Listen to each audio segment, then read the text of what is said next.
Hi, dear students. Once again, you are welcome in online class. Let us start today's class. Today, I am going to teach you tense. In previous class, I also taught you tense, and tense is going on. So let us start present perfect tense. हम लोग आज क्या पढ़ेंगे? Present perfect tense पढ़ेंगे, है ना?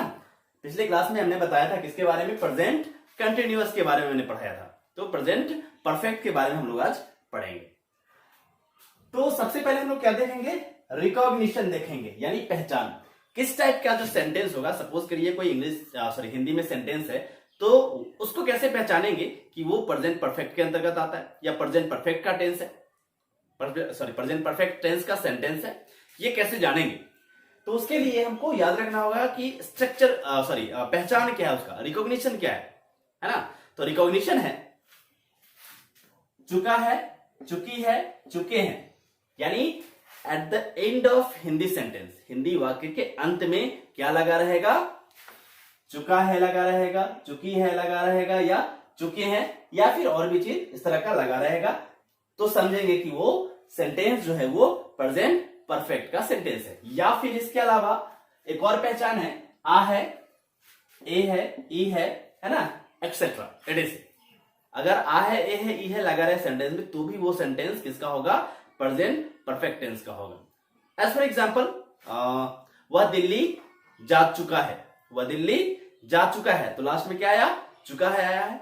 इसका मतलब ये किस टेंस का है? प्रेजेंट परफेक्ट का है। और उसको अगर ट्रांसलेट करना पड़ेगा तो हम लोग इस स्ट्रक्चर के अकॉर्डिंग ट्रांसलेट करेंगे, सब्जेक्ट प्लस हैज ऑब्लिक है प्लस V3 प्लस ऑब्जेक्ट।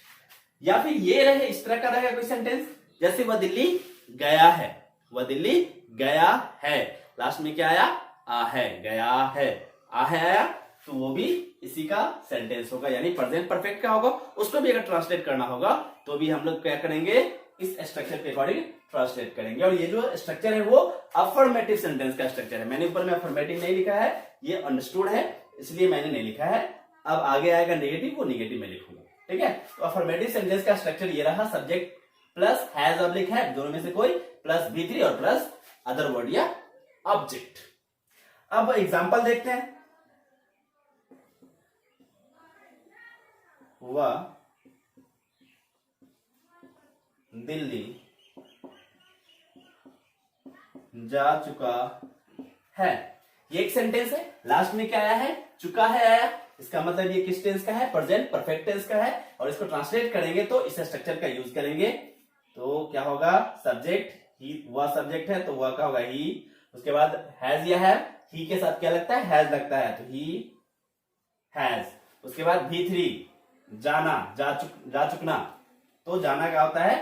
गो, तो गो, वेंट, गॉन, तो ही हैज गॉन टू।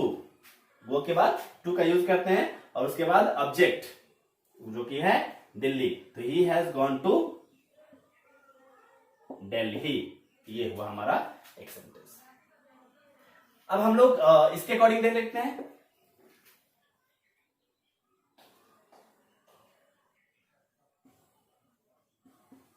वे लोग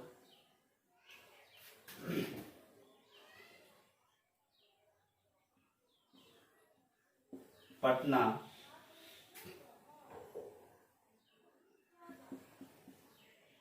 गए हैं, वे लोग पटना गए हैं, तो लास्ट में क्या आया? ए है, लास्ट में क्या आया? ए है। तो ऐसा सेंटेंस भी जो होगा वो भी इसी टेंस के अंतर्गत आएगा। और उसको सेम स्ट्रक्चर पे ट्रांसलेट करेंगे। वे लोग का होगा दे, और दे के साथ हैव का यूज होगा, दे हैव।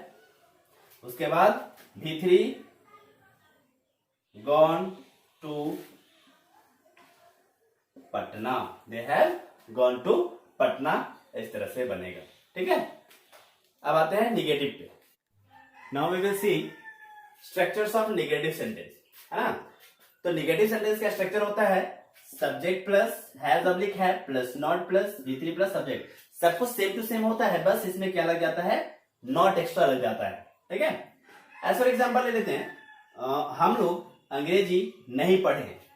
इसी को अगर हम लोग बोलते हैं कि हम लोग अंग्रेजी नहीं पढ़ चुके हैं, तो थोड़ा सा बोलने में और लगता है। तो इसका ये सेंटेंस ज्यादा बेटर होगा। हम लोग अंग्रेजी नहीं पढ़े हैं, तो हम लोग अंग्रेजी नहीं पढ़े हैं, इसको ट्रांसलेट करना होगा तो सेम स्ट्रक्चर पे करना होगा। इसमें भी लास्ट में क्या आ रहा है, ए है ना। तो पहचान सबका सेम होगा, चाहे अफर्मेटिव हो, इंट्रोगेटिव हो, निगेटिव हो, कोई भी सेंटेंस हो। तो हम लोग का वी होगा, वी इसके साथ लगेगा हैव में से कोई, तो वी के साथ क्या लगता है, हैव लगता है, तो वी हैव। उसके बाद निगेटिव के लिए नॉट लगेगा, वी हैव नॉट। उसके बाद V3 यानी पढ़ना वर्ब है, इसका third form, we have not studied English, object. ये हो गया ऑब्जेक्ट, ठीक है। एक और सेंटेंस ले लेते हैं, वह पत्र नहीं लिखी है, वह पत्र नहीं लिखी है, तो हो जाएगा she has not written a letter, है ना। तो सपोज कीजिए हिंदी से थोड़ा सा हटके अलग आते हैं कि अगर कोई सेंटेंस इंग्लिश में दिया हुआ हो तो कैसे पहचानेंगे कि भाई वो किस टेंस से बिलोंग करता है। तो यही सेंटेंस ले लेते हैं, सब्जेक्ट हो गया, हैव हो गया, नॉट हो गया, V3 हो गया और ये ऑब्जेक्ट हो गया। तो subject plus has plus not plus V3 plus object, किसका स्ट्रक्चर है भाई, तो निगेटिव सेंटेंस है, किसका, प्रेजेंट परफेक्ट टेंस का। तो इस तरह से हम लोग पहचान सकते हैं कि ऐसा स्ट्रक्चर है, इसका मतलब ये है प्रेजेंट परफेक्ट का सेंटेंस। Now we will see interrogative sentence. तो स्ट्रक्चर होता है इंट्रोगेटिव का, क्या होगा कि हैज है पहले आ जाएगा, उसके बाद सब्जेक्ट होगा, तो has oblique have plus subject plus V3 plus object plus question mark. तो सेम सेंटेंस को हम लोग इंट्रोगेटिव में ट्रांसलेट करते हैं, कन्वर्ट करते हैं, तो क्या हो जाएगा, we have not studied English का हो जाएगा सब्जेक्ट में, सॉरी हैज है पहले आ जाएगा सब्जेक्ट से, तो हैज हैव के बाद सब्जेक्ट यानी वी हैव वी, उसके बाद स्टडीड नॉट हट जाएगा, स्टडीड इंग्लिश क्वेश्चन मार्क। तो हो गया हैव वी स्टडीड इंग्लिश, ये एक सेंटेंस है किसका, प्रेजेंट परफेक्ट का। इसको कन्वर्ट करते हैं इंट्रोगेटिव में, तो हैज पहले आ जाएगा, हैज उसके बाद सब्जेक्ट, हैज सी नॉट हट जाएगा, written has she written a letter, ये हो गया और क्वेश्चन मार्क। ये हो गया इंट्रोगेटिव सेंटेंस का एग्जांपल। तो कहेगा कि भाई ये सेंटेंस दे दिया और पहचानो किस टेंस का है, तो हम लोग आसानी से पहचान सकते हैं। कैसे पहचान सकते हैं, अकॉर्डिंग टू स्ट्रक्चर देखेंगे, ये हैज हैव है, उसके बाद यानी हैज हैव में से कोई एक हैज हो गया, ये सब्जेक्ट हो गया, ये V3 हो गया और ये ऑब्जेक्ट हो गया। तो ये भाई स्ट्रक्चर होता है किसका, तो फिर याद में आएगा, हाँ ये स्ट्रक्चर होता है प्रेजेंट परफेक्ट का। और कैसा सेंटेंस, तो इंट्रोगेटिव सेंटेंस, ठीक है। Now we will see interrogative negative, है ना। इंट्रोगेटिव वैसा सेंटेंस जो इंट्रोगेटिव भी हो और निगेटिव भी हो। तो उसके लिए स्ट्रक्चर है has oblique have plus subject plus not plus V3 plus object, ठीक है। एज फॉर एग्जाम्पल, क्या मैं पत्र नहीं लिख चुका हूं, या क्या मैं पत्र नहीं लिखा हूं, तो हो जाएगा have I not written a letter, question mark. ये हैव में से एक आ गया, हैव आ गया, किसके अकॉर्डिंग आता है, हैव सब्जेक्ट, तो सब्जेक्ट है आई, तो आई के साथ हैव लगता है, लेकिन पहले आता है तो पहले हमने लिख दिया, तो हैव हो गया, उसके बाद ये सब्जेक्ट हो गया, ये स्ट्रक्चर के अकॉर्डिंग नॉट, फिर ये V3 और फिर ये ऑब्जेक्ट, तो इस स्ट्रक्चर पे आ गया। तो ये सेंटेंस है किसका, प्रेजेंट परफेक्ट का इंट्रोगेटिव निगेटिव सेंटेंस। इसका मीनिंग क्या हो जाएगा, क्या मैंने पत्र नहीं लिखा है, क्या, या फिर क्या मैं पत्र नहीं लिख चुका हूं। एक और एग्जांपल दे देते हैं,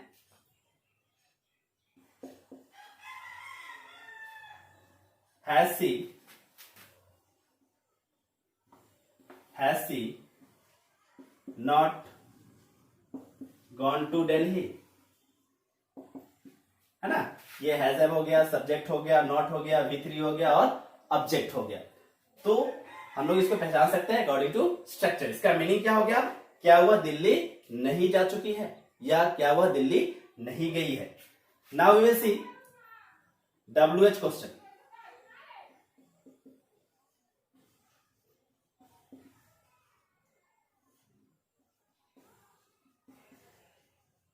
WH क्वेश्चन का स्ट्रक्चर होता है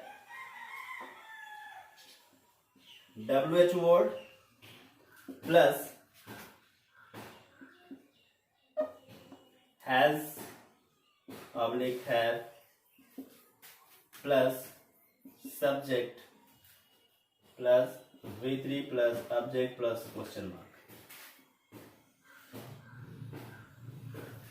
ठीक है, एग्जाम्पल इसी में बना लेते हैं।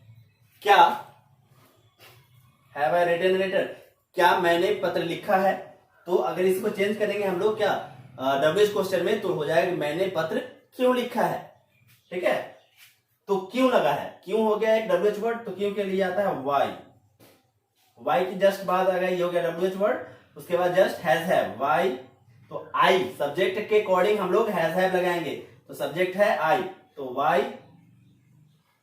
हैव आई, है ना। उसके बाद V3 written a letter, why have I written a letter. ठीक है, अगर इसके साथ बनाते हैं कुछ और WH वर्ड लगा के, वह दिल्ली कब गई है ना। तो वेन हो जाएगा कब का, वेन हैज सी। अब प्रश्न उठता है यहाँ हैव आया हैज आया, तो हम लोग क्या देखेंगे, सब्जेक्ट देखेंगे। यहाँ सब्जेक्ट आई है इसलिए हैव आया, यहाँ सब्जेक्ट सी है इसलिए हैज आएगा। When she has gone to Delhi question mark. तो ये था हमारा प्रेजेंट परफेक्ट टेंस का इंट्रोगेटिव नेगेटिव, और ये है WH क्वेश्चन। ठीक है, आज के लिए इतना ही, फिर मिलते हैं नेक्स्ट क्लास में। That's all, thank you.